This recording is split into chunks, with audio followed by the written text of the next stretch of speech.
रुक्मिणी एक अनसुनी योगिनी।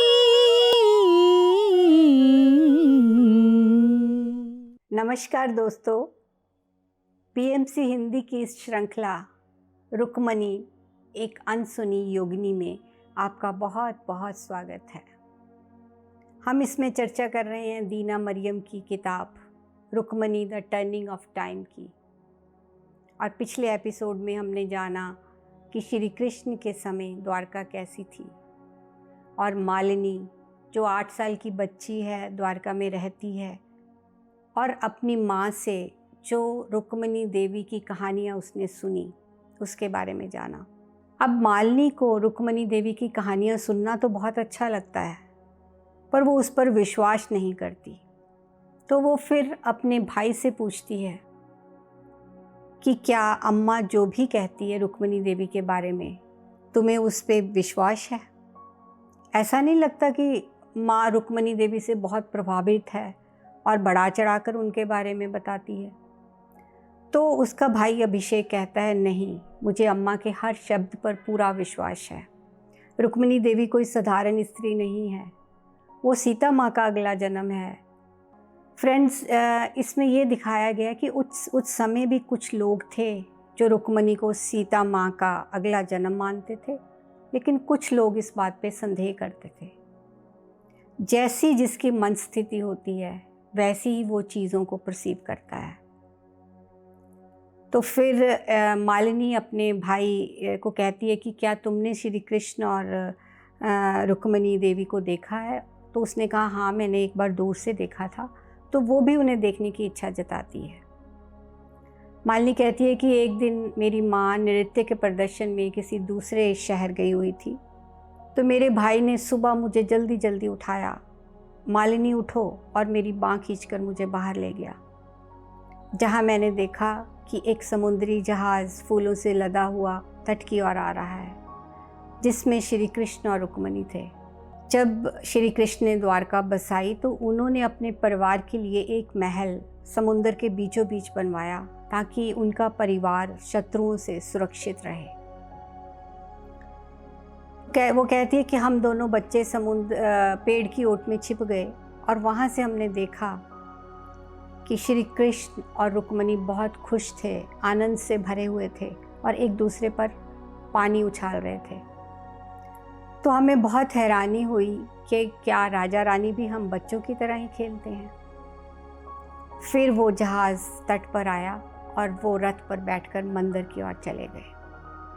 फिर वो कहती है कि एक दिन नृत्य के प्रदर्शन के बाद जब मेरी माँ घर आई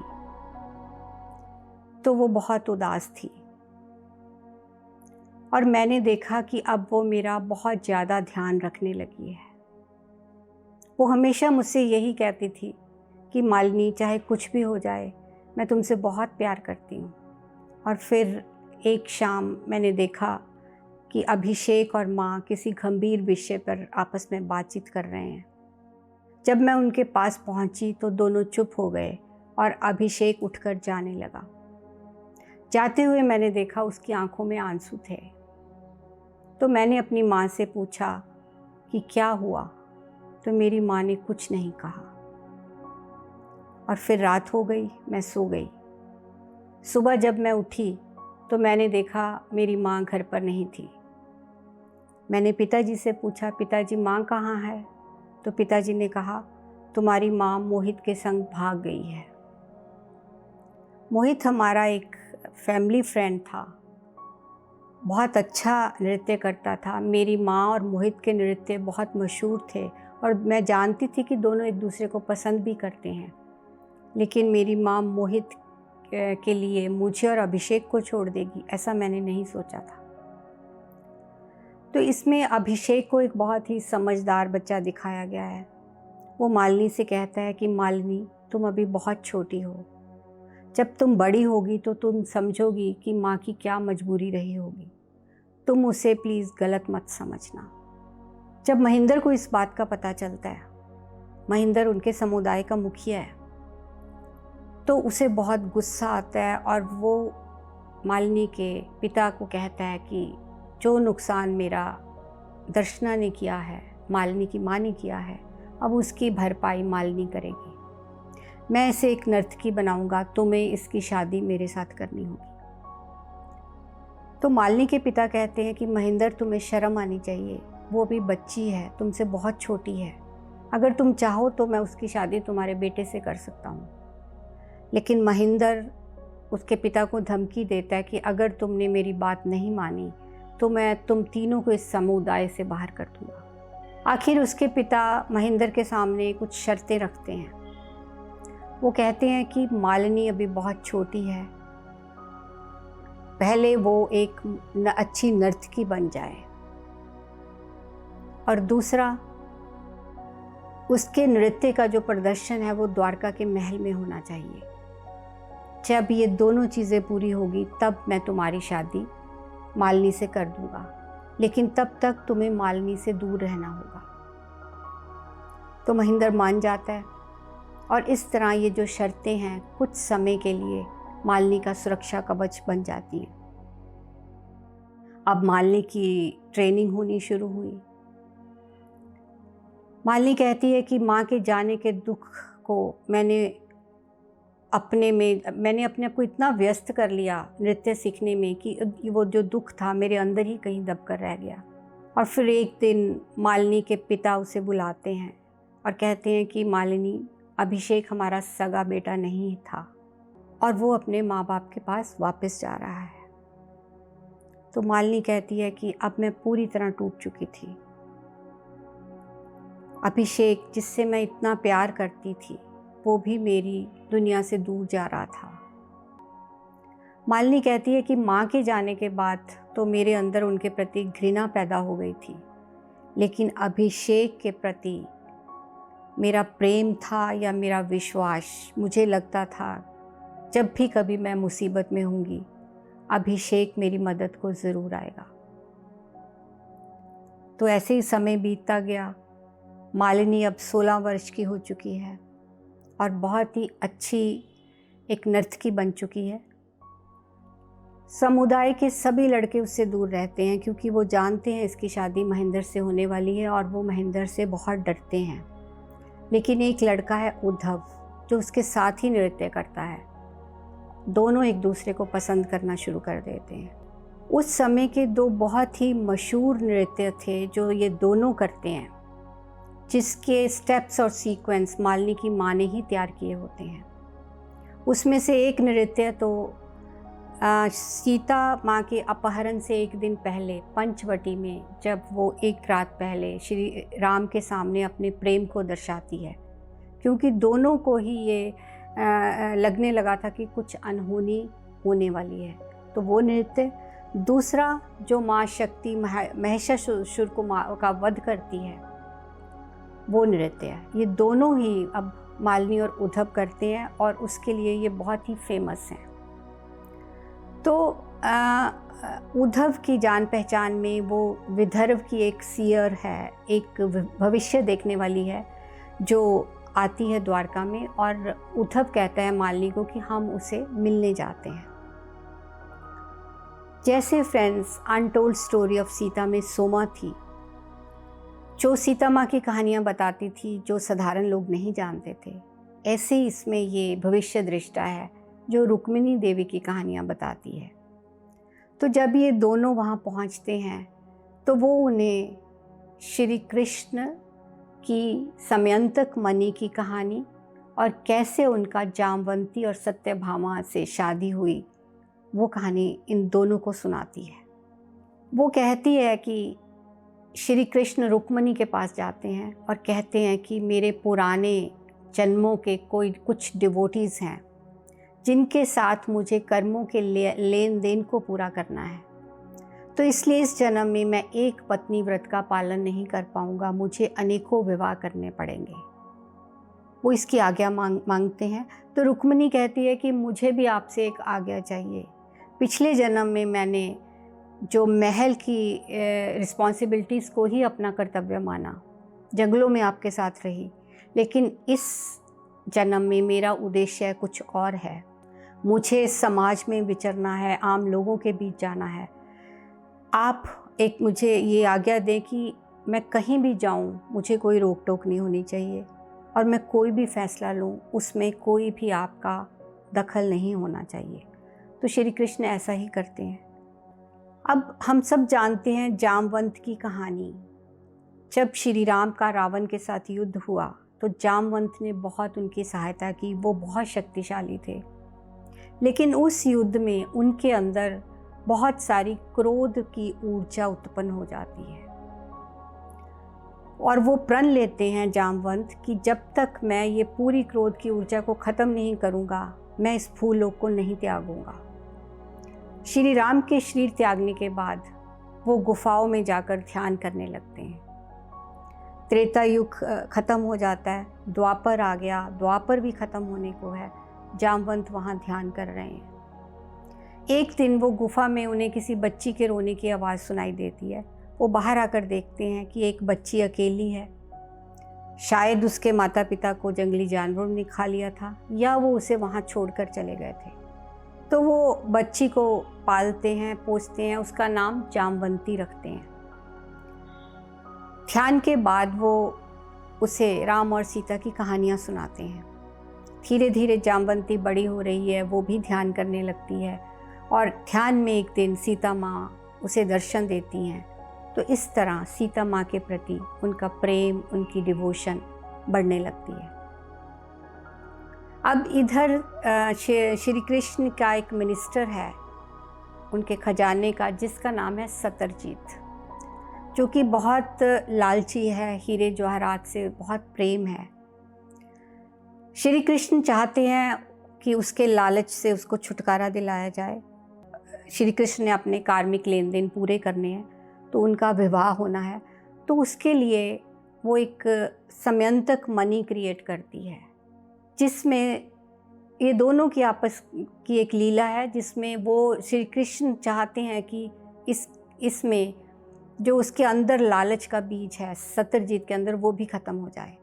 तो वो समयंतक मणि को एक रास्ते में रख देती हैं रुक्मणी देवी, जहाँ से सतरजीत सूर्य देव की आराधना करके वापस लौट रहा होता है। वो सूर्य देव का भगत होता है, रास्ते में मणि को देखता है तो उसे लगता है सूर्य देव का प्रसाद है, उसे उठा लेता है।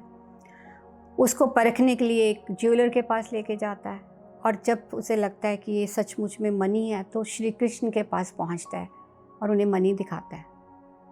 तो श्री कृष्ण कहते हैं कि इस मणि को तुम्हें मथुरा के राजा उग्रसेन को दे देना चाहिए, जो कि श्री कृष्ण के नाना है। लेकिन वो इस बात के लिए सहमत नहीं होता। अब वो मणि का बहुत ध्यान रखने लगा। जब भी कभी द्वारका छोड़कर जाता, मणि की देखभाल का जो रिस्पॉन्सिबिलिटी है अपने भाई को देकर जाता। ऐसे ही एक दिन वो द्वारका से बाहर गया, लेकिन वो इस बात के लिए सहमत नहीं होता। अब वो मणि का बहुत ध्यान रखने लगा। जब भी कभी द्वारका छोड़कर जाता, मणि की देखभाल का जो रिस्पॉन्सिबिलिटी है अपने भाई को देकर जाता। ऐसे ही एक दिन वो द्वारका से बाहर गया और मणि उसके भाई की देखरेख में थी। तो भाई का भी मन हुआ कि मुझे शिकार पर जाना है। तो उसने सोचा कि मुझे मणि को अपने साथ ही लेकर जाना चाहिए और वो साथ लेके जाता है। वहाँ पे एक शेर के हाथों सतरजीत के भाई की मृत्यु हो जाती है और शेर उसके शरीर को घसीटता हुआ वहाँ ले जाता है जहाँ पे जामवंत ध्यान कर रहे होते हैं, उस गुफा के बाहर। अब शेर की आवाज़ सुन के वो एकदम जामवंत ध्यान से बाहर आते हैं और उन्हें ख्याल आता है कि कहीं ये शेर जामवंती पर हमला ना कर दे, और वो अचानक से उस शेर को मार डालते हैं। और फिर देखते हैं कि फर्श पर एक मणि पड़ी है। उस मणि को उठाकर वो जामवंती को दे देते हैं। जामवंती उस मणि को पाकर बहुत खुश होती है। अब देखिए, श्री कृष्ण जानते थे कि उसके भाई की मृत्यु होने वाली है शेर के हाथों, और वो ये भी जानते हैं कि अब जामवंत के मोक्ष का समय आ गया है। इसीलिए ये सारी लीला हुई। तो सतरजीत जब वापस आता है तो वो मणि ढूंढता है। उसे श्री कृष्ण पर शक होता है कि वही मांग रहे थे इसे। तो वो उन पे कहता है कि आपने मेरी मणि चुराई है। अब श्री कृष्ण तो सब जानते थे, तो उन्होंने कहा कि तुम्हारी मणि को मैं खुद ढूंढने जाऊंगा। और वो ढूंढते ढूंढते वहाँ पहुँच जाते हैं जहाँ पे जामवंत की गुफा के आगे वो ध्यान कर रहा होता है, और फिर जामवंत से उस मणि को मांगते हैं, वापस मांगते हैं। अब जामवंत का मन बहुत बेचैन है क्योंकि उसने शेर को मारा है, इस कारण शांत नहीं था, तो वो श्री कृष्ण को पहचान नहीं पाता और वो मणि देने से भी इनकार कर देता है क्योंकि उसे लगता है मणि लेकर जामवंती बहुत खुश है। अब श्री कृष्ण और जामवंत में युद्ध होने लगा और ये युद्ध कई दिनों तक चला। इस युद्ध में जो बची हुई क्रोध की ऊर्जा थी जामवंत के अंदर, वो नष्ट हो जाती है और फिर वो श्री कृष्ण को पहचान लेता है।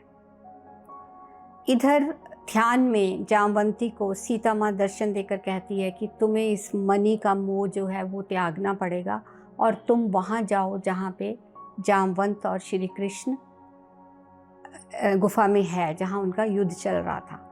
तो जब जामवंती वहाँ पहुँचती है तो जामवंत श्री कृष्ण से प्रार्थना करते हैं कि तो आप जामवंती से विवाह कर लीजिए।